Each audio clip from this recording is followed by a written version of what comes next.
नमस्कार, मैं अशोक कुमार पांडे और स्वागत है आपका टीसीएच पर। देश में राजनीति जिस तरफ भी जा रही हो, अच्छी बुरी, उस पर तो हम बात करते ही रहते हैं, लेकिन पत्रकारिता जिसको कहते हैं वो ऐसे बड़े गड्ढे में चली गई है कि कई बार ऐसा लगता है कि अब उसको निकालना मुश्किल काम है। रजत शर्मा को आप सब लोग जानते हैं। रजत शर्मा बहुत सीनियर जर्नलिस्ट हैं, एबीवीपी के नेता रहे हैं। एबीवीपी से चुनाव लड़ा था दिल्ली यूनिवर्सिटी में, डूसू का, दिल्ली यूनिवर्सिटी स्टूडेंट्स यूनियन का, जीते थे। बहुत अच्छे संबंध उनके रहे हैं भारतीय जनता पार्टी के नेताओं से, खासतौर पर स्वर्गीय अरुण जेटली के तो बहुत करीबी थे वो, और भारतीय जनता पार्टी के लिए वो लगातार काम करते रहे हैं मीडिया के सहारे। ये सब जानते हैं। आपकी अदालत लगाते हैं, लेकिन वो अदालतें कैसी होती हैं वो सब जानते हैं, सब समझते हैं, उसकी कोई दिक्कत नहीं है। लेकिन आज वो खुद अदालत में खड़े हैं, जनता की अदालत में खड़े हैं। कारण ये है कि प्राइम टाइम पर डिबेट करते हुए उन्होंने कांग्रेस की एक प्रवक्ता के खिलाफ गाली निकाली है। जी, चलते शो पर गाली।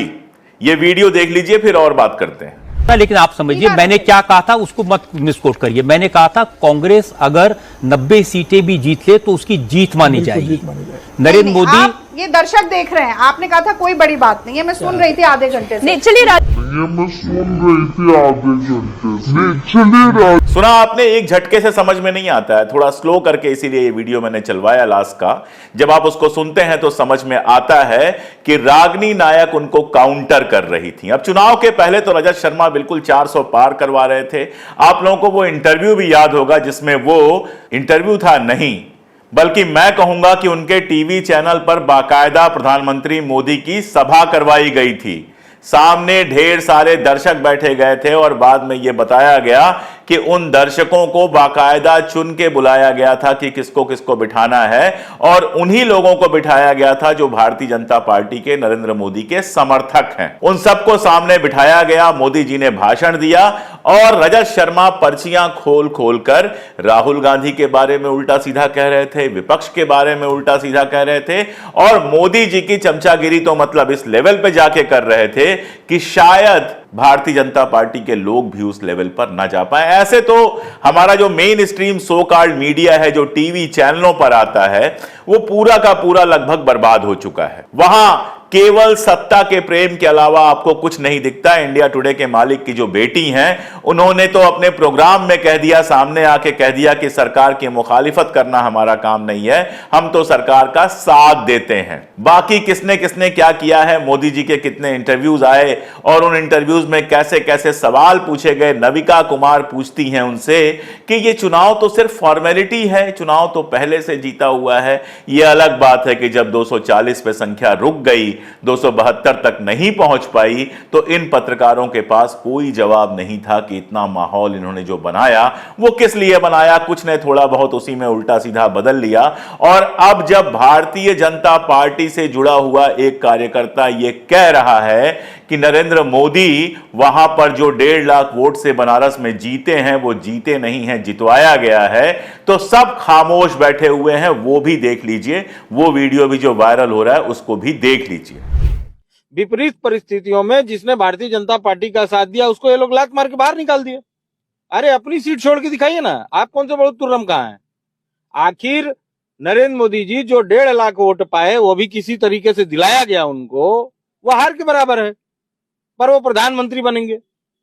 पर कार्यकर्ता जो 24 घंटा घूम रहा है और जो सत्य बोल रहा है, जो जानता है कि पूरे पूर्वांचल की सीटें कैसे निकलेंगी, उसे मिलना आपको गवारा नहीं है। तो ऐसे मुद्दों पर इनके पास बोलने के लिए कुछ नहीं होता है। मुद्दे तो बहुत सारे हैं। अमित मालवीय जो बीजेपी आईटी सेल के हेड हैं, उनके ऊपर पश्चिम बंगाल के एक आरएसएस के नेता ने, जो एक भारतीय जनता पार्टी के नेता के भाई हैं, उन्होंने यौन दुराचार का आरोप लगाया है। यह कहा है कि अमित मालवीय वहां पर महिलाओं के साथ, जो पार्टी से जुड़ी हुई महिलाएं हैं, उनके साथ अनर्गल व्यवहार करते हैं। जो शब्द नहीं उपयोग कर सकता हूं वो शब्द आप लोग खुद समझ जाइएगा। बहुत पुरानी बात नहीं है कि गिरिराज सिंह एक टीवी चैनल से बात करते हुए माइक निकालते हुए गालियां दे रहे थे, और बाकायदा वो चैनल पर दिख रहा था, वो आया था, उसका वीडियो वायरल हुआ और उस समय सारे लोग खामोश थे। इसके अलावा भी बहुत सारी घटनाएं हुई हैं। एएनआई का एक संवाददाता, एएनआई का एक पत्रकार योगी आदित्यनाथ से मिलने गया था और योगी आदित्यनाथ ने उसके लिए जो शब्द उपयोग किया था, अब वो तो एएनआई के पर्यायवाची के रूप में यूज किया जाता है। मैं उस शब्द का भी इस्तेमाल अपने चैनल पर नहीं कर सकता। हम जैसों के चैनल पर कभी उस तरह के शब्द, कभी उस तरह की घटिया भाषा किसी के लिए आ ही नहीं सकती है। सवाल यह है कि कभी कल परसों की बात है, राहुल गांधी की प्रेस कॉन्फ्रेंस थी। प्रेस कॉन्फ्रेंस किस बात पर थी? प्रेस कॉन्फ्रेंस इस बात पे थी कि स्टॉक मार्केट में एक बड़ा घोटाला हुआ है। एग्जिट पोल, नरेंद्र मोदी और अमित शाह के बयान को मिलाकर, आप जानते हैं अमित शाह, नरेंद्र मोदी दोनों लोगों ने अपनी बातचीत में, अपनी इंटरव्यूज में कहा कि 4 जून को शेयरों की कीमत बहुत बढ़ जाएगी। उसके बाद एग्जिट पोल ऐसे आए जैसे लगा भारतीय जनता पार्टी तो 350 से कम लाने का कोई सवाल ही नहीं उठता है। आसमान पे पहुंच गया सेंसेक्स और उसके बाद जब वाकई रिजल्ट आए और भारतीय जनता पार्टी बहुमत तक नहीं पहुंच पाई तो स्टॉक मार्केट क्रैश कर गया और क्रैश करने के बाद लोगों के लाखों रुपए डूब गए। कहा जा रहा है 30 लाख करोड़ रुपए डूबे हैं। ये बैकग्राउंड मुझे आपको बताना पड़ा। इस बैकग्राउंड में वो प्रेस कॉन्फ्रेंस कर रहे थे और उसमें आज तक की एक पत्रकार ने यह कहा कि आप जेपीसी बनाने की मांग कर रहे हैं, लेकिन अगर आप जेपीसी बनाने की मांग करेंगे तो संसद नहीं चलेगी तो जनता के पैसों का नुकसान होगा।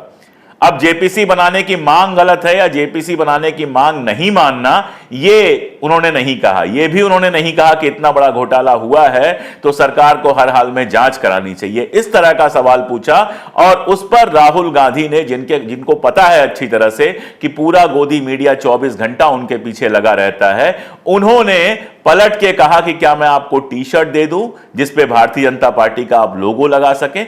ठीक है, मैं मानता हूं कि यह कोई बहुत अच्छी बात नहीं थी, लेकिन जिस आदमी के पीछे 10-15 सालों से पूरा गोदी मीडिया लगा हुआ है, जिसके हर बयान को काट के पलट के चलाया जाता है, जिसको 24 घंटे लगातार गालियां मिलती हैं। मतलब अंजना ओम कश्यप का एक वीडियो एक जमाने में वायरल हुआ था जहां उद्धव ठाकरे के बेटे के बारे में कह रही हैं कि यह महाराष्ट्र का पप्पू बनेगा।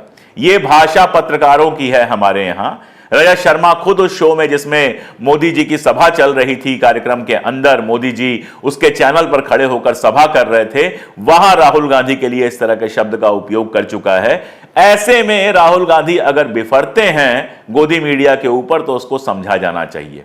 लेकिन राहुल गांधी का यह बयान आया, वीडियो वायरल हुआ और राजदीप सरदेसाई से लेकर जितने मेन स्ट्रीम के पत्रकार हैं सारे राहुल गांधी को धिक्कारने लगे कि पत्रकारों के साथ ऐसा व्यवहार नहीं करना चाहिए। भैया, पहले पत्रकार बनना सीख जाओ, जब पत्रकार बन जाओगे तो तुम्हारे साथ अच्छा व्यवहार होगा। खैर, वही राजदीप सरदेसाई, वही इंडिया टुडे ग्रुप और वही बड़े बड़े नाम जो अपने आप को पत्रकार कहते हैं, अब बिल्कुल खामोश बैठे हुए हैं जब लाइव शो पर रजत शर्मा ने रागिनी नायक को गाली दी। रागिनी नायक को मैं जानता हूं, व्यक्तिगत तौर पे जानता हूं, उनका इंटरव्यू भी मैंने अपने चैनल पे किया है, कुछ मुलाकातें भी पब्लिक प्रोग्राम्स में हुई हैं। बेहद शरीफ महिला है, आक्रामक है, विचारधारा को लेकर एकदम कट्टर है, वो आक्रामक है, गांधी नेहरू विचारधारा से डिगती नहीं है, वो अच्छी आवाज में बात करती हैं, कविताएं कोट करती हैं, खूब पढ़ी लिखी हैं, लेकिन कोई एक मिसाल नहीं दे सकता जब रागिनी नायक ने कहीं कोई बदतमीजी की हो, गाली गलौज किया हो, घटिया व्यवहार किया हो। उस वीडियो को भी आपने देखा होगा। उस वीडियो में भी रागिनी नायक केवल काउंटर कर रही हैं। रजत शर्मा जो कुछ दिन पहले तक मजाक उड़ा रहे थे, जब रिजल्ट आ रहा है और रिजल्ट में कांग्रेस 100 को क्रॉस करती हुई दिख रही है, तो रजत शर्मा से वो काउंटर क्वेश्चन कर रही हैं, उन्हीं का बयान याद दिला रही हैं। रजत शर्मा से यह बर्दाश्त नहीं हो रहा है कि कैसे लाइव टीवी पर वो झूठे साबित हो रहे हैं और धीमे से उनके मुंह से गाली निकलती है। अब क्यों निकलती है ये गाली? हिम्मत है इनकी कि भारतीय जनता पार्टी के किसी प्रवक्ता से थोड़ी ऊंची आवाज में भी बात कर सके। वहां तो वो लोग किसी भी लेवल पर चले जाएं, ये सब बर्दाश्त कर लेते हैं।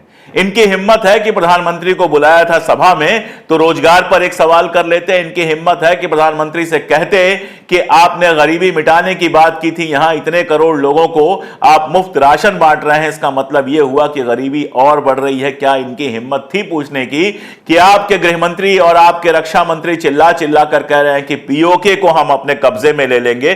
क्या योजना है आपकी? आप पाकिस्तान पे हमला करने वाले हैं? एक भी मुश्किल सवाल पूछने की हिम्मत है? एएनआई का एक पत्रकार मोदी जी के घर पहुंच गया था और वहां उसने जरा सा मुश्किल सवाल पूछ लिया था तो मोदी जी चिढ़ गए थे उसके ऊपर। पलट के सवाल करने की हिम्मत नहीं थी। यहां रजत शर्मा की इतनी हिम्मत है कि विपक्ष के एक प्रवक्ता को वो खुले चैनल पर, अपने चैनल पर गाली दे रहा है। एक दिक्कत तो विपक्ष की भी है, जब इस तरह के लोग हैं तो आप क्यों जाते हैं? क्यों नहीं एक बार बैठ के डिसाइड करते हैं कि फला फला चैनल और फला फला एंकरों का हम फुल टाइम बहिष्कार करेंगे, और करिए बहिष्कार। आप देखिए इनकी क्रेडिबिलिटी नीचे चली जाएगी, कोई पूछेगा नहीं इनको। वैसे भी इस बार फर्जी एग्जिट पोल दिखा दिखा के 400 पार का नारा चैनलों के अंदर लगवा के मोदी जी की हद दर्जे की चमचागिरी करके इन्होंने अपनी क्रेडिबिलिटी जीरो कर ली है। टीवी चैनल्स को देखने वाले अब बचे ही नहीं हैं। हालत यह है कि 4 लोग बैठ के डिस्कस कर रहे थे कि YouTube चैनलों ने कितना ज्यादा असर डाला है। भाई साहब, YouTube चैनलों ने असर इसलिए डाला है क्योंकि जिस समय आप लोग सिर्फ झूठ चला रहे हैं, सिर्फ YouTube चैनल हैं जहां पर कुछ सच कहने की कोशिश की जा रही है। और ठीक है, सबका अपना अपना पॉलिटिकल पक्ष हो सकता है। किसी को भारतीय जनता पार्टी का समर्थक होने का हक है, किसी को कांग्रेस का समर्थक होने का हक है, लेकिन इसका मतलब नहीं कि आप अपने स्टूडियो में जिसको आमंत्रित करें उसके लिए गाली का उपयोग करें। आप स्टूडियो में किसी को बुलाते हैं तो सम्मान से बुलाते हैं, वो आता है, आपसे बात करता है।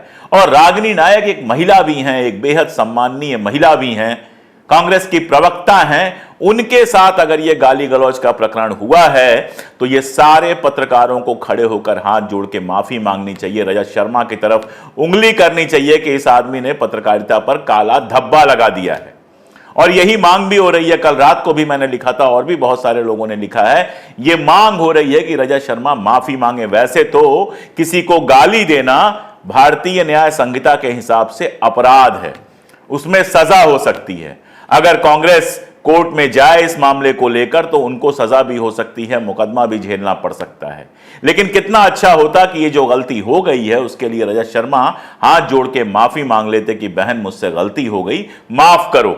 लेकिन जहां चमचागिरी खून में घुस गई हो, डीएनए में घुस गई हो, वहां गलती कहां दिखेगी? वहां तो एक ही काम होता है, अपने मालिक को किसी भी हाल में बचाना, जो रजत शर्मा तब भी कर रहे थे, अब भी कर रहे थे। लेकिन मेरा सवाल आपसे है, सुनने वालों से है, इस देश की जनता से है कि क्या इस तरह के लोगों का, इस तरह का व्यवहार आपको उचित लगता है? और अगर नहीं लगता है तो क्या इस तरह के चैनलों का टोटल बहिष्कार दर्शकों को नहीं करना चाहिए? क्या दर्शकों को रजत शर्मा जैसे लोगों का पूरा बहिष्कार नहीं करना चाहिए? जिस सोशल मीडिया पर भी हैं, आज जाइए और जाकर लिखिए कि रजत शर्मा माफी मांगो। रजत शर्मा, जो तुमने किया है वो गलत है। तुमने पत्रकारिता जो वैसे ही रसातल में जा चुकी है उसको और 10 किलोमीटर गहरे गड्ढे में डाल दिया है जहां से निकलने की अब कोई उम्मीद नहीं है। क्योंकि उनको तो शर्म आएगी नहीं। आप इस देश के नागरिक हैं तो आपका यह फर्ज बनता है कि जिसे लोकतंत्र का चौथा खंभा कहा गया था उसे लोकतंत्र की चिता पर जलने वाली लकड़ी न बनने दें। आज के लिए इतना ही। आगे भी इस तरह के मुद्दों पर हम लगातार बात करते रहेंगे। जुड़े रहिए हमारे साथ। आप हमारे साथ जुड़े रहेंगे, हमें ताकत देंगे, तभी हम कैमरे और सत्ता की आंख में आंख डालकर लगातार सच कह सकेंगे। बहुत शुक्रिया।